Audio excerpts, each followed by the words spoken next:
భారతదేశంలో ఒక గొప్ప కోట ఉంది. అదే మహారాష్ట్రలోని ఔరంగాబాద్ సమీపంలోని దౌలతాబాద్ గ్రామంలో ఉన్న దేవగిరి కోట.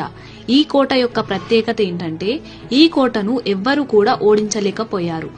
900 ఏళ్ల క్రితం యాదవ వంశస్థులు నిర్మించారు ఈ కోటను. ఎలా నిర్మించారంటే శత్రువులు ఈ కోట పైభాగం వరకు కూడా వెళ్ళలేరు. ఈ కోట చుట్టూ 100 అడుగుల గొయ్యి ఉంటుంది. ఈ కోట ముందు భాగం నుండి మెయిన్ గేట్ వరకు వెళ్లాలంటే 1 కిలోమీటర్ నడవాల్సి ఉంటుంది.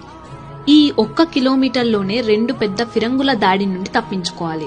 ఇక్కడ తప్పించుకున్న మధ్యలో పెద్ద పెద్ద దర్వాజాలను దాటాల్సి ఉంటుంది.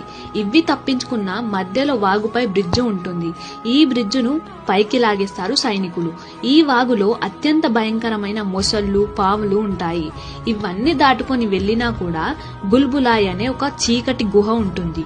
ఈ గుహలో శత్రు సైనికులు ఏమీ అర్థం